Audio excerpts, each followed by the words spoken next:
पाकिस्तानी नयाद मारूफ Saudi businessman Chaudhary शफकत महमूद धूल से मिलने गुजरात में उनके आबाई गांव पहुंचे। घर का नाम वालदा के नाम पर गुलशन सोहरा रखा गया। चारों भाइयों के घर एक दूसरे के आमने सामने एक ही इहाते में बनाए गए। भाइयों और बेटे के हमरा इस्तकबाल किया।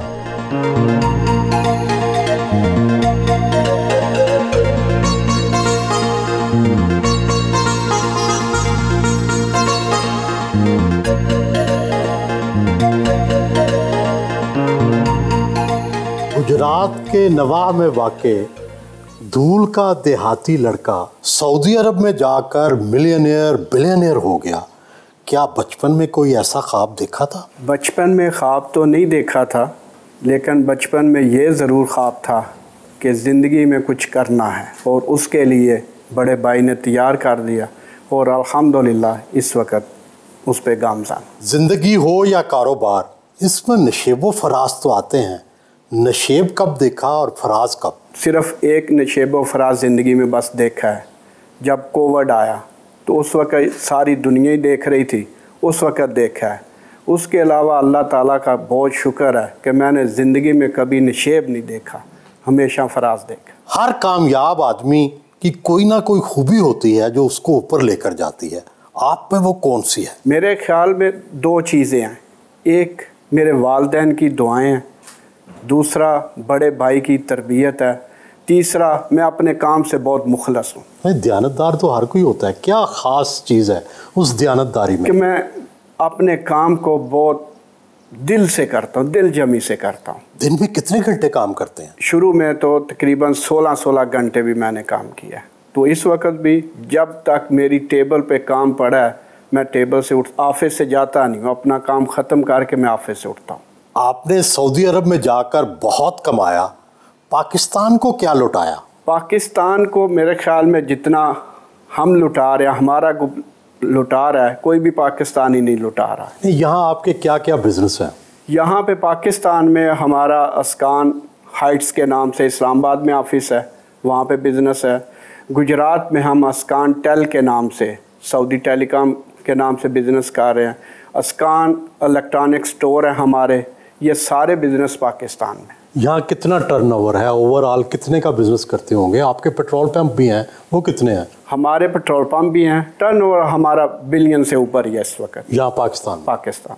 आप भाइयों ने चारों घर एक दूसरे के सामने बना रखे हैं, इसका फ़लसफ़ा क्या है? इसके पीछे हमारे वालिद साहब की वो नसीहत थी कि चारों भाई इस तरह रहें कि एक भाई की दूसरे भाई को कमर ना हो। तो वही फ़लसफ़े से इस घर को डिज़ाइन किया गया है कि जब चारों भाई अपने दरवाज़ों पे खड़े हो तो हर भाई का चेहरा दूसरे भाई की तरफ हो। आप भाइयों ने आपस में पैसे की तकसीम का क्या फार्मूला बना रखा है कि मोहब्बत भी कायम है और खुशहाल भी हैं? ये सब का अल्लाह का सबसे बड़ा फ़ज़ल है कि हमारा एक ही अकाउंट चल रहा है। जितने हमारे घरों के एक्सपेंस है, एजुकेशन के हैं, जितने भी फैमिलियों के एक्सपेंस है, वो एक अकाउंट से हो रहे हैं।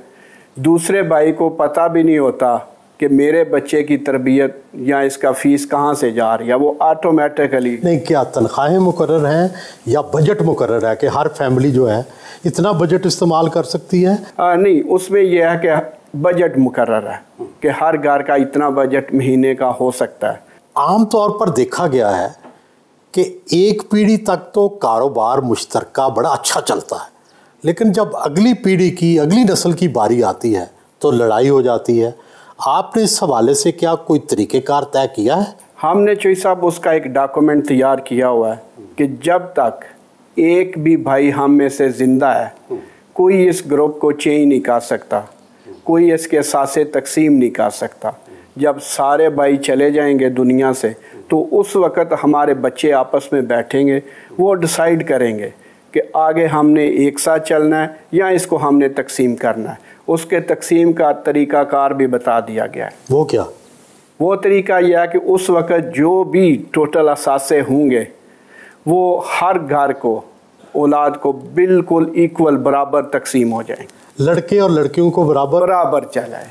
अच्छा, लड़कियों को भी बराबर हिस्सा देंगे? लड़कियों को भी, उनका भी हक है।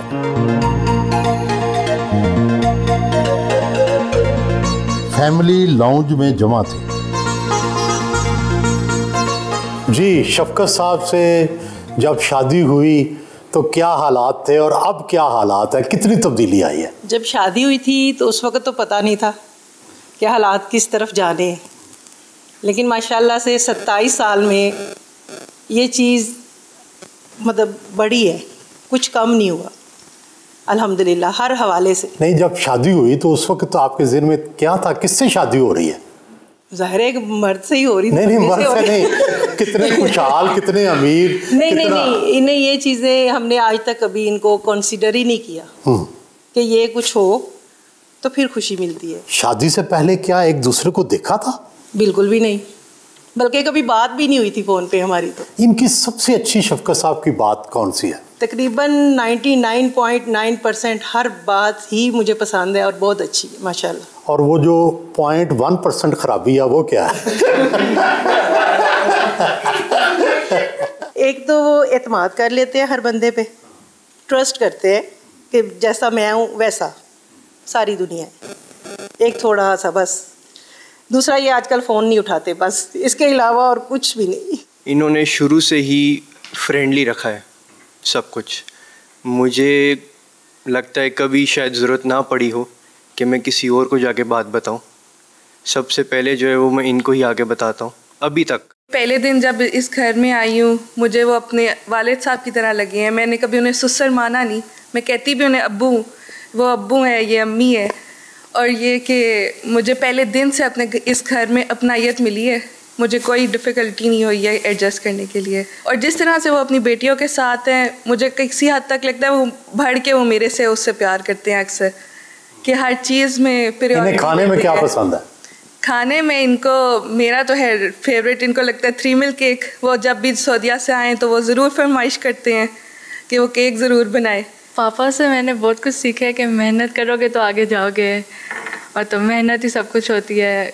सबसे रिश्ता अच्छा बना के रखना पड़ता है, सबसे प्यार करोगे तो सारे साथ रहेंगे। मैं अभी अपना A-levels कंप्लीट कर रही हूँ, आखिरी साल है। और पापा के बारे में ये है कि इनका दिल बहुत साफ़ है, बहुत बड़ा दिल है इनका, हर किसी को माफ़ कर देते हैं। ही इज़ वेरी काइंड, और यही है कि ही इज़ द बेस्ट, बहुत प्यारे हैं। हम 4 भाई हैं जी, और चारों को एक ही जगह पे इकट्ठा रखने में इनका बहुत ज़्यादा रोल है। यानी कि ज़िंदगी का जो भी स्टेप है वो हम सबसे मुश्तरक के साथ साथ लेके चलते हैं। और इनके साथ ये है कि बस ऐसे ही है कि दोस्तों की तरह का ही रिश्ता है। मतलब जो बात करनी होती है हम फ्रैंकनेस है आपस में कर लेते हैं, शिकवे शिकायत भी कर लेते हैं, और केयरिंग है और हार्ड वर्किंग है। ये 2 उनकी बड़ी क्वालिटीज़ हैं। वो बहुत अच्छे हैं। जब मैं बहुत सालों के बाद सऊदीया गई थी तो उन्होंने बहुत अच्छे तरीके से मेरे साथ पेश आए थे, और मैं उनसे बहुत देर बाद मिली थी, काफ़ी देर बाद मिली थी, तो बहुत अच्छे हैं।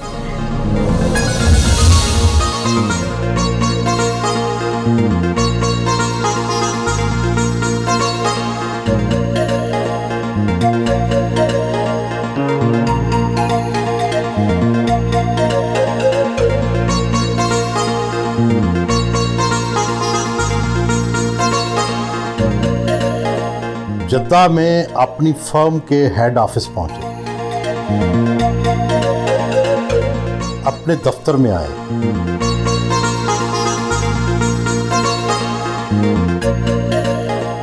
सऊदी अरब आए तो खाली हाथ ही होंगे। पहला दिन और पहली रात कैसी गुजरी थी? जी चोई साहब, जब मैं सऊदी अरब आया तो मुझे कोई इतना ज़्यादा फील नहीं हुआ, क्योंकि उस वक़्त बड़े भाई इधर थे। ज़ाहिर है पाकिस्तान छोड़ने का आपको एक काम तो होता है, वालिदैन उधर होते हैं, लेकिन बड़े भाई ने इतना प्यार दिया, अपने पास रखा, तो इतना ज़्यादा महसूस नहीं हुआ कि हम पाकिस्तान छोड़ दिया और सऊदी अरब आ गए। कितने पैसे लेकर आए थे, और जब पहली नौकरी की तो कितनी तनख्वाह थी? जब पाकिस्तान से मैं आया तो बिल्कुल खाली हाथ आया, क्योंकि बड़े भाई इधर थे। पहली जब मैंने जॉब स्टार्ट की तो मेरी सैलरी 2000 रियाल थी। जो पहली नौकरी की वो कितनी सख्त थी? जो पहली नौकरी की मुझे याद है कि मेरे भाई जो है वो मुझे साइड पे छोड़ के आए। बहुत सख्त जॉब थी, ये रोड पे आप असफल्ट का काम था। मैं हालांकि इलेक्ट्रिकल में किया हुआ था। तो रात को जब मैं आया तो मेरे हाथों में छाले थे।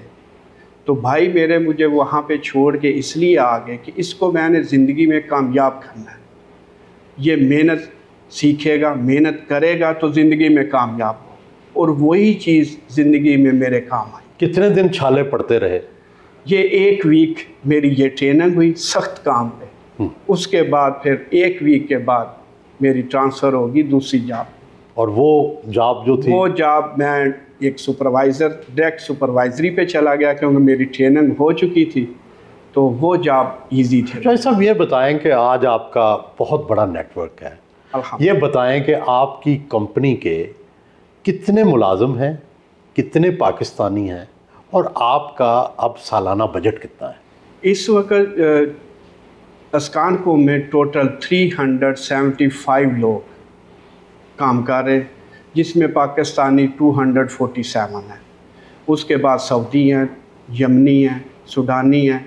इस वक्त जो हमारी नेटवर्क है वो 100 मिलियन बाब है। 100 million Saudi riyal. Saudi riyal, माशाल्लाह। आपने कहाँ कहाँ बड़े बड़े काम किए हैं? हमने ज़्यादातर तो बड़े प्रोजेक्ट किए हैं जद्दा में, ताइफ में किए हैं। वैसे तो पूरा किंगडम है, लेकिन हमने ज़्यादा जो प्रोजेक्ट किए हैं वो ताइफ में किए हैं, जद्दा में किए हैं। किसी मुकद्दस मकाम पे भी आपको काम करने का मौका मिला है? हमारी ये खुशकिस्मती है कि हम मदीना शरीफ में जो अम्ब्रेला आपने देखी है उस पर वो प्रोजेक्ट हमें मिला और ये हमारे लिए बहुत बड़ी एक सादत थी। उसके बाद हरम के नीचे हमने नेटवर्किंग किया, सऊदी इलेक्ट्रिसिटी का एक प्रोजेक्ट था वो किया। ये दोनों हरमैन में हमें ये सादत हासिल है कि हमने वहाँ पे छतरियों में कौन सा काम किया और हरमैन जो खाना काबा है उसमें क्या काम किया, तफसील क्या है उसकी? जो मदीना शरीफ में है वो जो छतरियाँ हैं जो ऑन ऑफ होती हैं उनका जो सिस्टम है वो उस पे हमने काम किया। क्योंकि आपका काम ही इलेक्ट्रिक कंपनी है, टेक्निकल जॉब है। तो हरम में मक्का पाक में हमने नीचे ग्रिड स्टेशन जो है वहाँ से हरम को पावर सप्लाई किया, केबलें डाली। यानी जितनी लाइटें हरम में जलती हैं उसके पीछे पाकिस्तानी का, उसके पीछे पाकिस्तान। और जो ये छतरियाँ खुलती और बंद होती हैं इसमें भी पाकिस्तान। पहले तो ये था कि यहाँ पर अपनी प्राइवेट कंपनी नहीं बनाई जा सकती थी, कफील होता था जो आपको अरबी रखना पड़ता था। अब क्या क्या यहाँ नई मुआशी पॉलिसियाँ जो हैं वो इंट्रोड्यूस हुई हैं जिससे आपको प्राइवेट कंपनियाँ बनाने का मौका मिल गया? जी, ये सऊदी गवर्नमेंट 2001 में पॉलिसी अनाउंस की कि आप कोई भी फार्मर है यहाँ पे लाइसेंस लेके अपना बिजनेस कर सकता है। तो हम तीसरे नंबर पे पाकिस्तानी थे जिन्होंने ये लाइसेंस लिया। इस वक्त जो सऊदी, आपकी कंपनी, आपने यही नाम रखा? यही नाम रखा। इसका क्या मतलब है? इसका चौई साहब बिल्डिंग बनाने वाला है। अच्छा, चौई साहब जब बिजनेस शुरू किया तो कितने पैसे लगाए और अब कितने पैसे कमा चुके हैं? जब बिज़नेस शुरू किया इस अस्कानकुम का, तो उससे पहले एक कंपनी और थी जिसको बड़े भाई देख रहे थे, वो बिज़नेस कर रही थी। मैं जिस कंपनी में जॉब कर रहा था वहाँ पे तकरीबन 1000 एम्प्लॉय थे। तो जब ये कंपनी रजिस्टर्ड हुई तो मैं उस ऑनर के पास गया कि मेरी कंपनी अपनी रजिस्टर्ड हो गई है तो मैं इस कंपनी को छोड़ना चाह रहा हूँ। तो वो मुझे कहता है कि देखो मेरे पास 1000 लोग हैं, 1000 भी चले जाए मुझे परेशानी नहीं है, आप जाओगे तो मुझे फ़र्क पड़ेगा, लेकिन आपकी क्योंकि 8 साल मेरे साथ इतनी मेहनत है, लगन है, उसका यही है कि आपको आप अपना बिज़नेस स्टार्ट करो, मैं आपको पूरी सहूलत देता हूँ। वो उसने लोग भी मुझे दे दिए, उसके टूल भी हमने यूज़ किए, उसने काम भी दे दिया।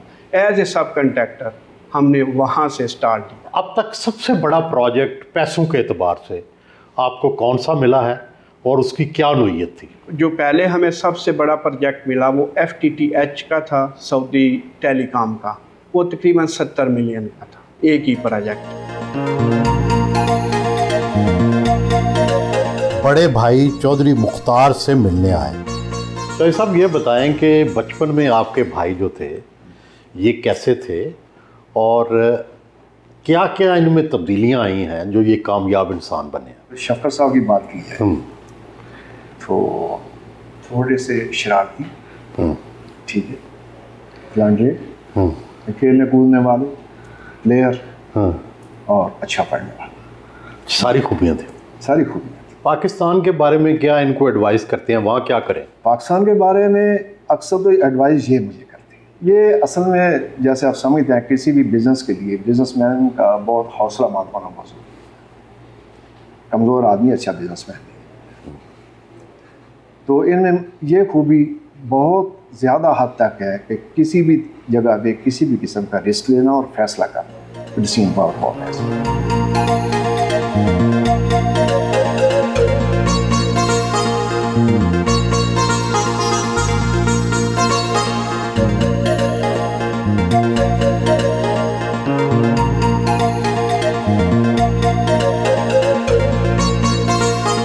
दफ्तर का विजिट किया,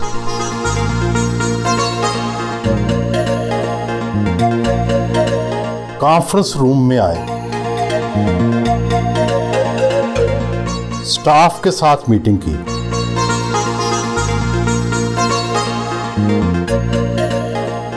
इस कंपनी में सबसे ज़्यादा जो एम्प्लॉई हैं वो पाकिस्तान से हैं। वो किसी भी इतने बड़े ग्रुप का 40% जो है वो सैलरी की मद में एम्प्लॉइज़ को जाता है।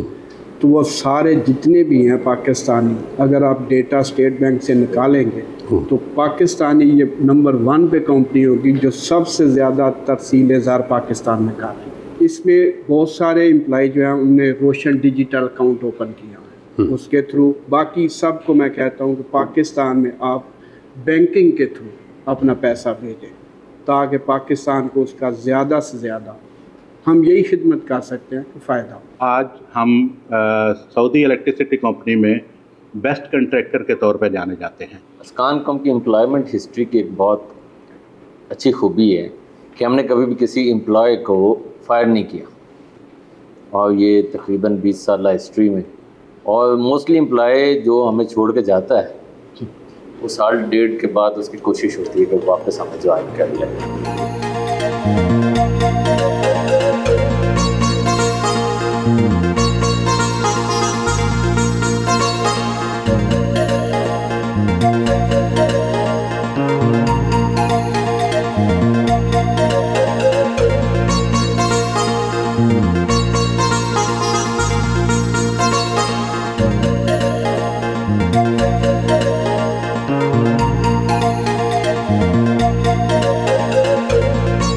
दियारे गैर में रहें तो पाकिस्तान की कई चीज़ें मिस करते हैं, कई चीज़ों का एहसास होता है जो यहाँ नहीं है। वो कौन सी चीज़ है? पाकिस्तान की मोहब्बत, जो मिट्टी की खुशबू है वो बहुत मिस होती है यहाँ पे। फिर वो अपनों का मिलना जुलना, अपनों का प्यार, और उसके बाद पाकिस्तान के जो घर के खाने हैं। कौन सा जायका खानों में सबसे अच्छा लगता है? इस वक्त तो मुझे टेस्ट चेंज हो गया, लेबनीज फूड ज़्यादा अच्छा लगता है। अच्छा, तो लेकिन पहले जो था वो पाकिस्तानी फूड। कौन सी चीज़ सबसे अच्छी लगती है?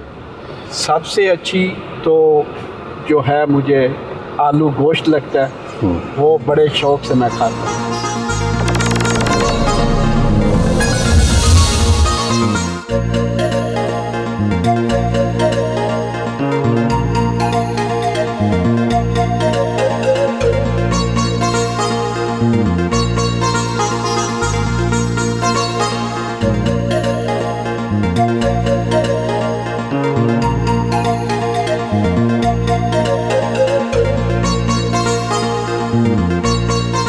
शहर से बाहर मीरसल में वाक़या अपनी कंपनी के वेयर हाउस पहुंचे।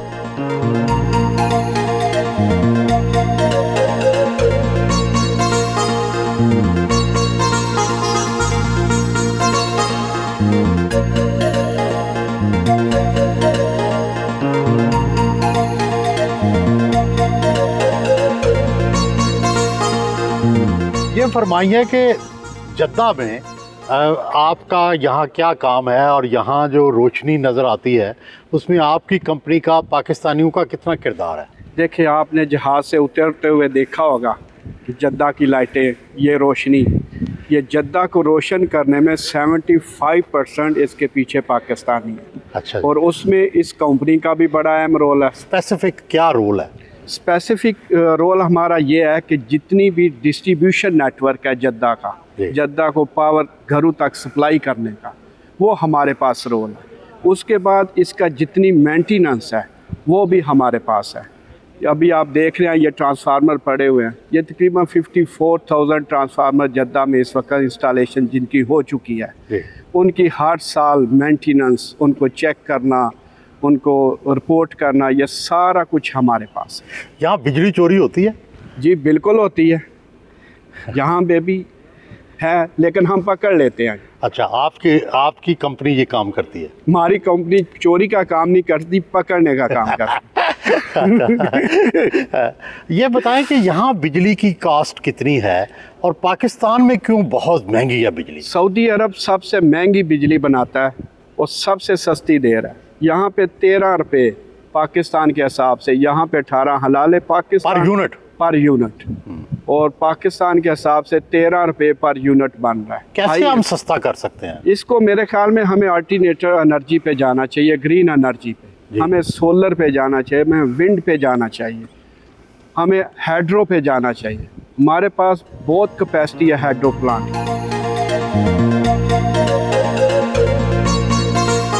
स्टाफ के साथ ग्रुप फोटो बनवाया।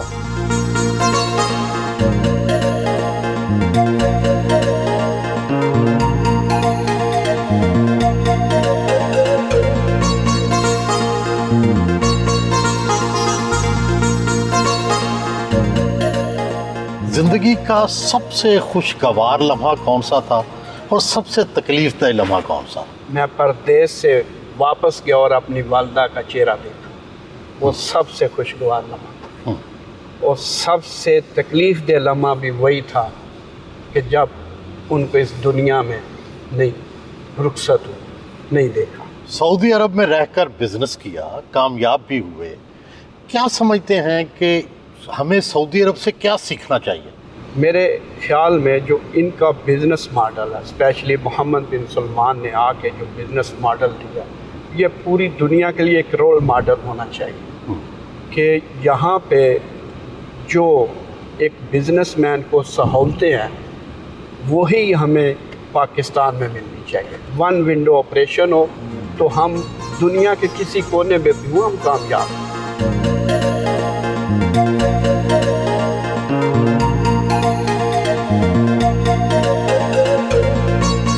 लंच करने टर्किश रेस्टोरेंट पहुंचे।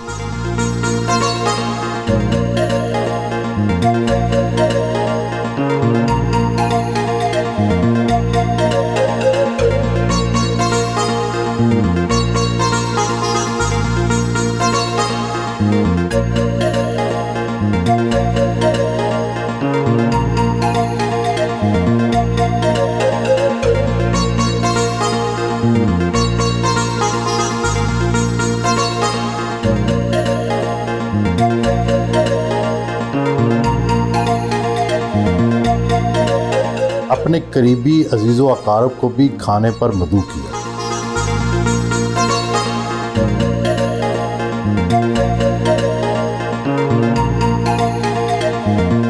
रेस्टोरेंट में खाना सर्व करने का अंदाज बहुत मुनफरिद था।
जद्दा में पाकिस्तानी मीडिया के साथ मुलाकात करने पहुंचे।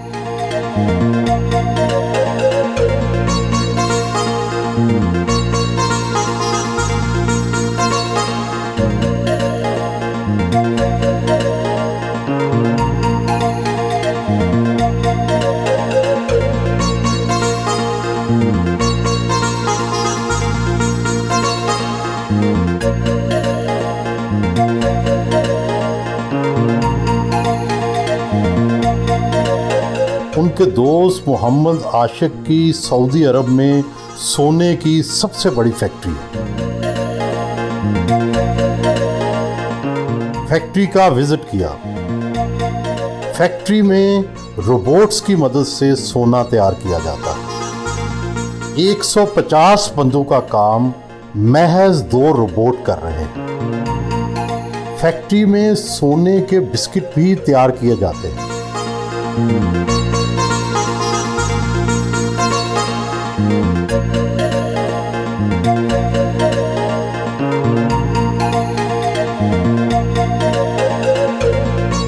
खाना काबा का मरकजी दरवाज़ा पर नाले और हजर अस्वद का खौल इसी पाकिस्तानी फैक्ट्री में तैयार किया गया है।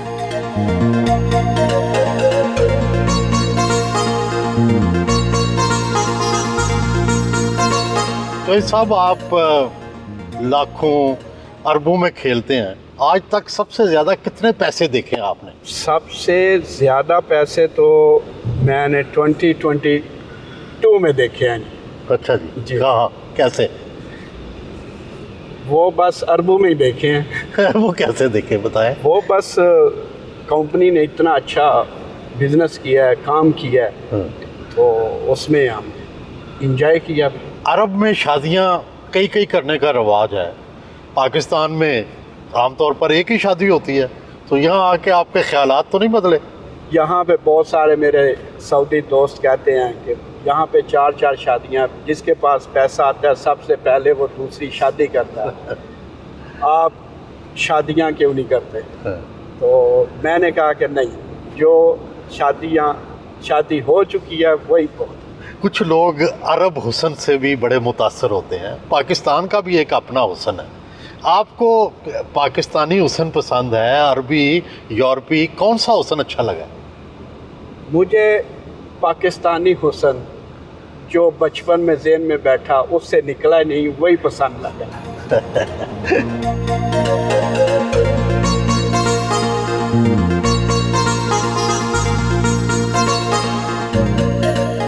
सी व्यू पहुंचे।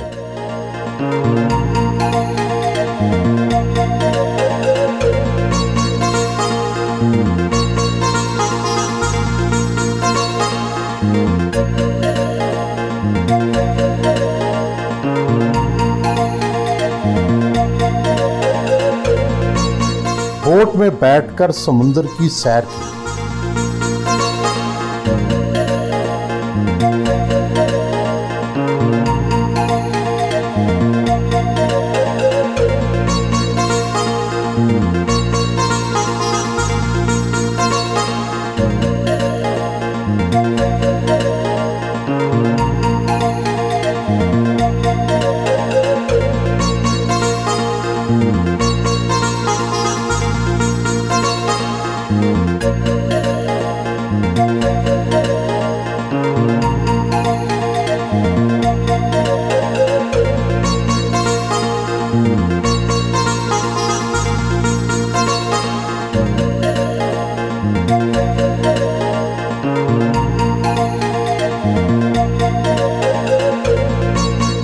जद्दा में पाकिस्तान के कौंसल जनरल की रिहाइशगाह पहुंचे। कौंसल जनरल खालिद मजीद ने इस्तकबाल किया।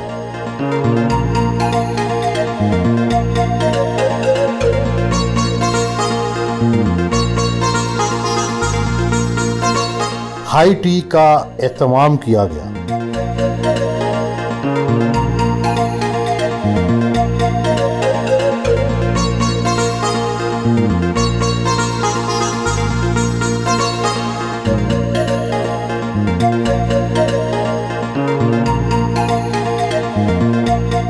मकामी होटल पहुंचे।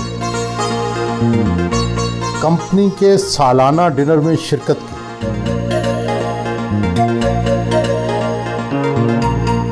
बेहतरीन कारकर्दगी दिखाने वाले मुलाजमीन में नकद इनाम और सर्टिफिकेट तकसीम किए। बिलाल तारिक को बेस्ट परफॉर्मेंस का अवार्ड दिया गया। प्रोग्रेसिव और बेहतरीन एंटरप्राइज कंपनी की सही शान है कि उसका अपने वर्कर के साथ इतना क्लोज लिंकेज है, लिएज़ॉन है, प्यार मोहब्बत है कि आप उन पे नज़र रखे हुए हैं और अच्छे परफॉर्मर्स को हर साल बाकायदगी से न सिर्फ एक्नॉलेज करते हैं बल्कि उनका अप्रिशिएट करते हैं। दयानत, अमानत, सदाकत, ये अगर 3 चीज़ें इकट्ठी हो जाएं, कोई भी कामयाबी आपसे कभी भी दूर नहीं रह सकती। बाहबान के करीब वाक़या फार्म हाउस पहुंचे।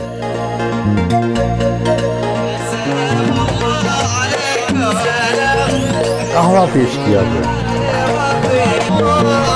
सऊदी रक्स ने समा बांध दिया। लाइव मंदी तैयार की गई।